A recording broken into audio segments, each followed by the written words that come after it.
టమాటా పచ్చడి ఎలా చేసుకుందామో చూసేద్దాం. రెడీ. టమాటాలు మంచిగా 2 kgs వాష్ చేసుకొని ఆరబెట్టుకోవాలి. ఆరబెట్టుకున్న తర్వాత వాటిని కట్ చేసుకోవాలి. కట్ చేసుకొని తగినంత చింతపండు ఒక బౌల్లోకి తీసుకోవాలి. ఇప్పుడు ముందుగా స్టవ్ ఆన్ చేసుకొని దానిపైన ఒక బౌల్ పెట్టుకోవాలి. బౌల్ పెట్టుకొని ముందుగా కట్ చేసి పెట్టుకున్న టమాటాలు ఆ బౌల్లో వేయాలి. వేసి తగినంత చింతపండు వేయాలి బౌల్లో. ఇప్పుడు నెమ్మదిగా 3-4 మినిట్స్ కలుపుతూ ఉండాలి. ఎందుకంటే టమాటోలు చింతపండు మిక్స్ అయితే చాలా బాగుంటుంది టేస్ట్. కలుపుతుండగా అవి మంచిగా నెమ్మదిగా కలపాలి. కలిపిన తర్వాత ఇప్పుడు వాటిపైన మూత పెట్టేయాలి. ఒక 10 మినిట్స్ మూత పెట్టాలి. మూత పెట్టితే అవి మంచిగా మగ్గిన తర్వాత ఆ టమాటా చింతపండులోకి మంచి వాటర్ వస్తాయి. అలా వాటర్ వస్తే టమాటాలు తొందరగా మగ్గుతాయి. మళ్ళీ కలపాలి. కలిపిన తర్వాత మళ్ళీ ఒక 10-15 మినిట్స్ మళ్ళీ మూత పెట్టి అలానే వదిలేయాలి. మొత్తం పేస్ట్ లాగా కావాలి టమాటో చింతపండు. అలా అయిన తర్వాత ఇంకా పేస్ట్ లాగా మొత్తం టమాటోస్ చింతపండు మొత్తం పేస్ట్ లాగా అయిన తర్వాత స్టవ్ ఆఫ్ చేసి పక్కన పెట్టుకోవాలి. ఒక 5 మినిట్స్ చల్లార్చాలి. చల్లార్చిన తర్వాత అందులోకి తగినంత సాల్ట్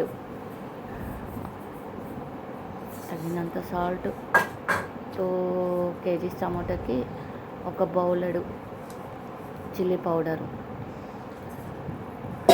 ధనియాల పౌడరు, 2 స్పూన్ ధనియాల పౌడర్ వేసుకోవాలి. 2 స్పూన్ ధనియాల పౌడర్ వేసుకొని 2 స్పూన్ గరం మసాలా వేసుకోవాలి. 2 స్పూన్ గరం మసాలా వేసుకొని అందులోకి ఒక 2 ఎల్లిపాయల పొట్టు తీయాలి. ఫ్రెష్వి, చాలా రోజులే కావు, ఫ్రెష్వి. ఎందుకంటే ఖరాబ్ అవుతుంది చట్నీ, అందుకే ఎల్లిపాయలు ఫ్రెష్వి తీసుకొని పొట్టు తీసుకొని 3-4 తీసుకొని దాంట్లోకి వేయాలి. వేసి మంచిగా నెమ్మదిగా కలపాలి. కలిపి మిక్స్ చేసిన తర్వాత నెమ్మదిగా మిక్స్ చేయాలి. వేడి పైన వేస్తే కారం నల్లబడుతుంది. అందుకే కొంచెం చల్లార్చిన తర్వాత వేయాలి. వేసిన తర్వాత ఇప్పుడు దీనిని నెమ్మదిగా మొత్తం మిక్స్ అయ్యేలా కలుపుతూ ఉండాలి. మెల్లిగా కలపాలి. మొత్తం మిక్స్ కావాలి కదా, ఒకటేసారి కలిపితే అది మిక్స్ కాదు. సో మళ్ళీ అట్లనే ఉండిపోతుంది. అందుకే మెల్లిగా కలుపుతూ ఉండాలి. కలిపిన తర్వాత ఇప్పుడు దీన్ని మిక్సీలోకి వేసుకోవాలి. టమాటా పేస్ట్ని మిక్సీలోకి వేసుకొని కొంచెం వేసుకొని నెమ్మదిగా మిక్సీ పట్టుకోవాలి. కొంచెం పట్టుకోవాలి. మంచిగా పేస్ట్ లాగా అవుతుంది. లేకుంటే కొంచెం ఎక్కువ పేస్ట్ తీసుకొని ఒక బౌల్లో వేసుకోవాలి.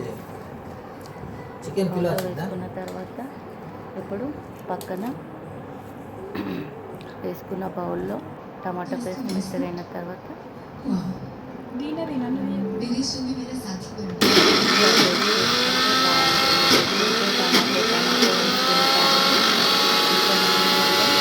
రెసిపీ చేసుకోవాలి. ఇప్పుడు ఒక బౌల్ పెట్టుకొని ఒక బౌలెడ్ ఆయిల్ పోసుకోవాలి. టమాటా చట్నీ కాబట్టి బౌలెడ్ ఆయిల్. మేము మాత్రం ఫ్రీడమ్ ఆయిల్ వాడతాం.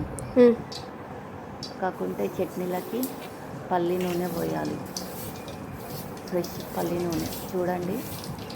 ఫ్రెష్ పల్లి నూనె. కొంచెం ఆయిల్ హీట్ అయ్యాక ఆవాలు, జీలకర్ర, 2-3 ఎండుమిర్చి,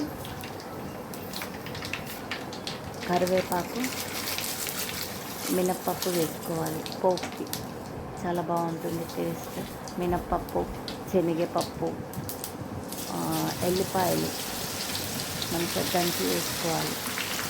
స్మెల్ బాగుంటుంది, టేస్ట్ కూడా అదిరిపోతుంది. ఒకసారి మీరు కూడా ట్రై చేసి చూడండి. ఇప్పుడు మనం పక్కకు పెట్టుకున్న టమాటోని వేసుకోవాలి. కాకుంటే ముందుగా కొంచెం పసుపు వేసుకోవాలండి. పసుపు వేసుకొని ఒక 2 మినిట్స్ మంచిగా గోలనివ్వాలి. ఎల్లిపాయల స్మెల్ రాకుండా మంచిగా ఆయిల్లో ఫ్రై చేయాలి. ఫ్రై చేసిన తర్వాత ఇప్పుడు పక్కన పెట్టుకున్న టమాటో పచ్చడి మిక్సీ చేసుకుని ఆయిల్లో వేయాలి. వేసి మంచిగా కలపాలి. ఎందుకంటే ఆయిల్ టమాటో చట్నీకి పట్టుకోవాలి కదా. మంచిగా నెమ్మదిగా కలుపుతూ ఉండాలి. ఆయిల్ టమాటో మొత్తం మిక్స్ అయ్యేలా నెమ్మదిగా కలుపుతూ ఉండాలి. నెమ్మదిగా, ఎందుకంటే మొత్తం కలవకుంటే చట్నీ పాడవుతుంది. అందుకే నెమ్మదిగా కలుపుతూ ఉంటే మొత్తం అంతా టమాటా చట్నీ ఆయిల్లో కలిసిపోతుంది. వావ్, చూడండి, టమాటా చట్నీ బాగుంది కదా. మీకు కూడా కావాలంటే ఈ రెసిపీ చూడండి, లేదా మీరు ఆర్డర్ కూడా చేసుకోవచ్చు. నేను లింక్ పెడతాను, ఫోటో పెడతాను. ఆ నెంబర్కి ఆర్డర్ చేసుకోండి. టమాటా చట్నీ ఎంత బాగుంది, చూసుకొని ఎమ్మిగా నోరు ఊరుస్తుంది కదా. ఇంకా ఇలాంటివి చాలా చట్నీలు మా వద్ద లభిస్తాయి. నాన్ వెజ్ అయినా పచ్చళ్ళు ఉంటాయి, వెజ్ అయినా. మీరు